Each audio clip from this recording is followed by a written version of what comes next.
जय हिंद। आज क्या देखते हैं, इमरजेंसी यानी आपातकाल के बारे में देखते हैं। इससे पहले आपको राष्ट्रपति के शक्तियों के बारे में पूरी तरह से कम्प्लीटली बता दिए थे। आज क्या देखते हैं, आपातकाल यानी इमरजेंसी। ये पता देखते हैं कि इमरजेंसी भारत में कितने प्रकार के होते हैं। तो पहला जो है कौन सा emergency, national emergency. National emergency. दूसरा जो होता है वो स्टेट इमरजेंसी। और तीसरा जो होता है, तीसरा क्या होता है, financial emergency. Financial emergency. National emergency को राष्ट्रीय आपात।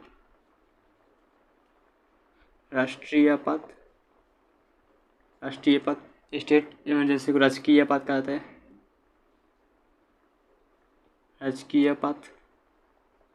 और फाइनेंशियल इमरजेंसी को वित्तीय आपातकाल कहा जाता है।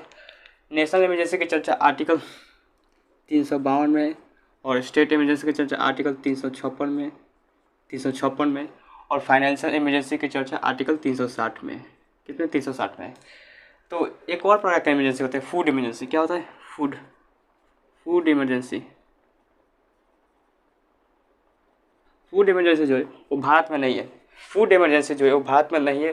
वो कहाँ है, श्रीलंका में। श्रीलंका के संविधान में लागू है, लेकिन ये आपको पढ़ना नहीं है क्योंकि अपने संविधान से पढ़ने से फुर्सत नहीं है, तो दूसरे का क्या संविधान पढ़े। तो 3 प्रकार की इमरजेंसी होते हैं भारत में। तो पहले क्या देखते हैं, पहले नेशनल इमरजेंसी। क्या देखना चालू करते हैं, नेशनल इमरजेंसी, राष्ट्रीय आपात। क्या देखते हैं, राष्ट्रीय आपात, नेशनल इमरजेंसी। ये जो है इसकी चर्चा आर्टिकल कितने में, 352 में। नेशनल इमरजेंसी के समय जो शासन जो होता है वो क्या होता है, बहुत ही हार्ड होता है। मतलब कोई जब राष्ट्रीय आपात लागू होता है ये बहुत ही लॉकडाउन से भी ज़्यादा खतरनाक होता है। क्या तो नेशनल इमरजेंसी, राष्ट्रीय आपात सबसे आसान होता है 144। उसके बाद उससे ज़्यादा कठिन होता है लॉकडाउन, और उससे ज़्यादा कठिन और होता है कर्फ्यू, और उससे भी खतरनाक जो होता है वो क्या होता है, राष्ट्रीय आपात। बहुत ही भयानक राष्ट्रीय आपात लगता है। तो ताना मतलब एक प्रकार का चलिए कि तानाशाही हो जाती है सरकार। तो ये होता है राष्ट्रीय आपात। राष्ट्रीय आपात किन किन कंडीशन में लगता है ये पहले देख लेते हैं। तो राष्ट्रीय आपात 3 कंडीशन में लग सकता है। पहला, जब कभी क्या हो जाए, पहला आक्रमण हो जाए, आक्रमण बाह्य आक्रमण हो जाए। जब कोई बाहरी से क्या हो, आक्रमण हो जाए, तब राष्ट्रीय आपात लागू हो सकता है। दूसरा, या फिर कोई युद्ध हो जाए। क्या था, युद्ध आक्रमण में अलग है। आक्रमण जो है वो कोई अचानक कोई आक्रमण कर देता है भारत पर, तो वो क्या होगा, और आक्रमण कर दे भारत पर और भारत इसे इधर से रिप्लाई ना दे, वो मतलब कुछ ना कहे, तो क्या कहलाएगा, आक्रमण। और युद्ध जो है दोनों ओर से लड़ाई चले, तो वो कहलाता है युद्ध। तो ये जब ये दोनों कंडीशन में क्या हो सकता है, राष्ट्रीय आपात लग सकता है। और एक होता है सशस्त्र विद्रोह। क्या होता है, सशस्त्र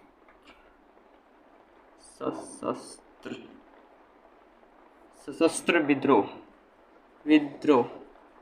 सशस्त्र विद्रोह क्या होता है, सशस्त्र विद्रोह जब कभी अपने ही देश में क्या हो जाए, भयानक मारधाड़ हो जाए, अपने ही देश में भयानक मारधाड़ हो जाए अपने ही लोगों से, तब क्या होता है, सशस्त्र विद्रोह। एक होता है ये तीनों कंडीशन में लग सकता है। क्या था, लागू हो सकता है। एक होता है आंतरिक शांति। क्या होता है, आंतरिक शांति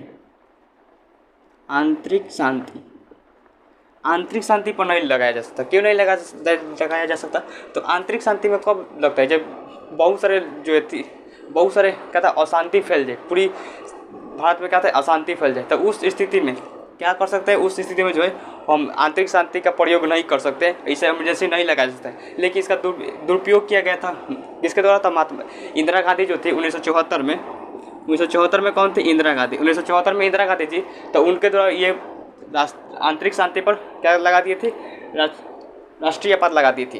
तो ये क्या हो सकता है, ये गलत है। तो आंतरिक शांति द्वारा आप राष्ट्रीय आपात नहीं लगा सकते। अब देखिए, अब बताइए लगाने की प्रक्रिया किसे है। अब कौन लगा सकता है भारत में राष्ट्रीय पद? अब वो देख लेते हैं, क्योंकि बताइए अगर मान लीजिए कहीं से आक्रमण हो जाए, कहते हैं कहीं से आक्रमण हो जाए तो राष्ट्रीय पद लगाएगा कौन? तो उसके लिए कहा गया है कौन लगाएंगे? राष्ट्रपति। राष्ट्रपति क्या लगाएंगे? क्या घोषित कर देंगे? राष्ट्रीय आपात यानी नेशनल इमरजेंसी क्या कर देंगे? घोषित कर देंगे। लेकिन ये इमरजेंसी 30 दिन तक रह सकता है। कहता 30 दिन तक। कब तक रह सकता है? 30 दिन तक। क्यों रह सकता है 30 दिन तक? क्योंकि ये अगर जब राष्ट्रीय आपात लगाएंगे तो सारी जनता को कहता अंदर, घर के अंदर रहना पड़ेगा। और उस स्थिति में जब जनता ने राष्ट्रपति को चुना ही नहीं है तो राष्ट्रपति अपने हिसाब से कैसे उस पर थोप सकते हैं ये इमरजेंसी? इसीलिए कहा गया ये ज़्यादा से ज़्यादा 30 दिन तक रख सकता है, उससे ज़्यादा नहीं। अगर उससे ज़्यादा बढ़ाना हो तो आपको लोकसभा से अनुमति लेनी होगी। कहता लोकसभा और राज्यसभा से दोनों से अनुमति लेनी होगी। तो ये होगा लोकसभा प्लस राज्यसभा। इसमें 545 सीटें और 245 सीटें। फिलहाल तो 545 सीटें और 245 सीटें। तो इस स्थिति में कहा गया है अगर मान लेगा 30 दिन में अगर युद्ध खत्म नहीं हुआ, अगर युद्ध से इमरजेंसी लगाया गया तो 30 दिन में युद्ध नहीं खत्म हुआ तो क्या करना है? उसे लोकसभा और प्लस राज्यसभा से अनुमति लेनी होगी। और ये इस तरह से राष्ट्रपति जो है इस तरह से नहीं लगा सकते। राष्ट्रपति जो है वो मंत्रिमंडल के लिखित सलाह पर लगा सकते हैं। लिखित मंत्रिमंडल क्या करेंगे? लिखित सलाह देंगे तभी जाके राष्ट्रपति क्या कर सकते हैं? इमरजेंसी लगा सकते हैं, वरना नहीं लगा सकते बिना लिखित सलाह के। अब देखिए, अब ये राष्ट्रपति क्यों लगाते हैं इमरजेंसी? तो सुनिए, राष्ट्रपति जो लोकसभा जो होता है वो हर समय मौजूद नहीं रहता है संसद में। आपको पता ही थे लोकसभा जो है बजट सत्र, मानसून सत्र और शीतकालीन बजट सत्र, मानसून सत्र, शीतकालीन सत्र, ये तीन ही समय ही क्या कर सकते हैं? वो संसद मौजूद रहती है। संसद जो है उसमें संसद में रहते हैं लोकसभा प्लस राज्यसभा के सदस्य रहते हैं। और अगर मान लें कि बजट सत्र नहीं, मानसून सत्र नहीं, शीतकालीन सत्र, कुछ सत्र नहीं चल रहा हो और उस समय इमरजेंसी लगाने की जरूरत पड़ गए, इसीलिए कहा गया है कि राष्ट्रपति इमरजेंसी लगा देंगे। लेकिन वो राष्ट्रपति के द्वारा लगाया गया इमरजेंसी वो 30 दिन तक बाध्य रहेगा, उसके बाद वो बाध्य नहीं रहेगा, उसके बाद वो ऑटोमेटिक इमरजेंसी जो हट जाएगा। और अदरवाइज अगर ये 30 दिन के अंदर राष्ट्रीय आपात और बढ़ाना पड़ जाए तो उसके लिए क्या कर दिया जाएगा? लोकसभा प्लस राज्यसभा से अनुमति लिए जाएगा। और वो लोकसभा राज्यसभा अनुमति जो देगी वो 2/3 बहुमत से। कितना? 2/3 बहुमत। ये भी 2/3 बहुमत से। 2/3 बहुमत से कितने बहुमत से अनुमति देगी? 2/3, लगभग 66%। 2/3 बहुमत से लोकसभा प्लस राज्यसभा दोनों को अनुमोदन देना होगा, तब जाके ये क्या कर सकता है और भी इसे आगे बढ़ाया जा सकता है, वरना आगे नहीं बढ़ाया जा सकता। और ये ध्यान दीजिए, ये 2/3 बहुमत जो है वो कुल लोकसभा के सीटों के 2/3 और राज्यसभा के कुल सीटों के 2/3। ये नहीं कि नहीं मान लें कि अगर हमें राष्ट्रपति इमरजेंसी लगाना है तो ये नहीं कि 545 से तो 10 आदमी के बुलाएं और उसके 2/3 बहुमत क्या कर दिए? 2/3 से पारित करा दिए और क्या हो गया? इमरजेंसी लग गया। ऐसा नहीं होता है। जब लोकसभा पूरा सीट मौजूद होगी और उसका 2/3 बहुमत पास करेगी तब जाके आप लगा सकते हैं। और मान लें कि एक बार लोकसभा अगर लगा दे, एक बार लोकसभा क्या कर दे? अनुमोदन दे दे और राज्यसभा अनुमोदन दे दे तो ये इमरजेंसी जो होगा 6 महीने तक रहेगा। कहता 6 महीने तक रहेगा। अगर 6 महीने के बाद भी अगर ये युद्ध खत्म नहीं हुआ तो उसके बाद भी फिर से अगर लगाना है इमरजेंसी तो फिर से 2/3 बहुमत से पास करेगा और फिर 6 महीने तक रहेगा। फिर 6 महीने तक रहेगा। और इसे 6 महीने कर अनंत बार बढ़ाया जा सकता है। 6 महीने कर कितने बार? अनंत बार बढ़ाया जा सकता है। किसे? स्टेट इमरजेंसी को, सॉरी राष्ट्रीय आपात यानी नेशनल इमरजेंसी को बढ़ाया जा सकता है। और इसे अगर मान लें कि अगर ख़त्म हो जाए, क्या हो जाए? अगर युद्ध खत्म हो जाए तो उसे रोकने के लिए जब चाहे राष्ट्रपति क्या कर सकते हैं? उसे रोक सकते हैं मंत्रिमंडल के, वो भी लिखित सलाह पर। तो ये हो गया स्टेट इमरजेंसी, क्या होता है? National emergency. अब देखिए, अब इसमें क्या क्या प्रभाव पड़ती है ये देख लेते हैं। नेशनल इमरजेंसी जब लगाया जाता है तो इसमें इसकी चर्चा किसमें? तो आर्टिकल 352 में। अब आर्टिकल 352 जब जैसे ही आता है तो ये अपने साथ लेकर आता है 358। क्या लाता है? आर्टिकल 358 लाता है। और ये जब 358 आता है, यानी जैसे ही आप आर्टिकल 352 लगाएंगे ऑटोमेटिक क्या आ जाएगा 358, और जैसे ही 358 आएगा तो ये क्या करेगा, मूल अधिकार में एक आर्टिकल 19 है जिसे संविधान का रीढ़ कहते हैं, उसे ख़त्म कर देता है। आर्टिकल 19 को क्या कर देगा, ख़त्म कर देगा। जैसे ही लगा 352 आएगा 358, और आते ही क्या कर देगा, संविधान के रीढ़ कर जाने आर्टिकल 19 को क्या कर देगा, ख़त्म कर देगा। अब देखिए जब आर्टिकल 19 खत्म हुआ तो आपका सब कुछ गया, बोला तो आप संगठन नहीं बना सकते, सभा नहीं आयोजित कर सकते, और ना ही चारों ओर घूम सकते हैं, और ना ही बच सकते हैं, ना ही व्यापार कर सकते हैं, कुछ भी। तो ये सब आर्टिकल 19 को ख़त्म कर देता है, कहता है आर्टिकल 19 ख़त्म कर देता है। और इसके साथ ही आता है आर्टिकल 359। क्या आता है, आर्टिकल 359।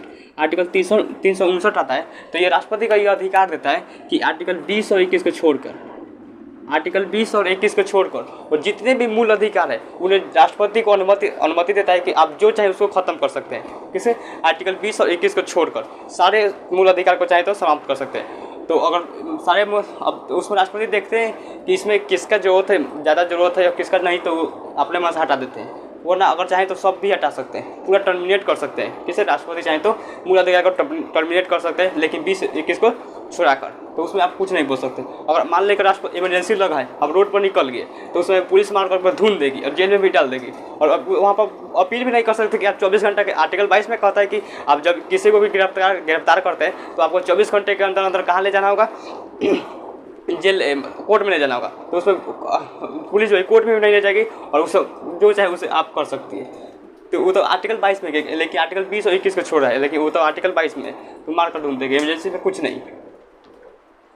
तो ये आर्टिकल। अब देखते हैं आर्टिकल इमरजेंसी कितनी बार लगा है। अभी नेशनल इमरजेंसी जो है अभी 3 बार लगाया जा चुका है। पहला तो इमरजेंसी लगा था 1962 में। कब लगा था, 1962 में चीन युद्ध के समय। कब लगाया गया था, चीन युद्ध के समय 1962 में। और दूसरा इमरजेंसी जो लगाया था 1971 में। 1971 में बांग्लादेश संकट, बांग्लादेश पर संकट आई थी, तो 1971 में लगाया था। और तीसरा इमरजेंसी लगाया गया था 1975 में, आंतरिक शांति में। आंतरिक शांति पर क्या कर दिया गया था, इमरजेंसी लगा दिया गया था, जो कि यही गलत है। ये संविधान में नहीं कहा गया है कि आंतरिक शांति पर आप लगा सकते हैं इमरजेंसी। तो इसका प्रयोग किसने की थी, तो इंदिरा गांधी ने किए थे। तो ये क्या था, कौन सा इमरजेंसी, नेशनल इमरजेंसी, राष्ट्रीय पद क्या था, राष्ट्रीय पद।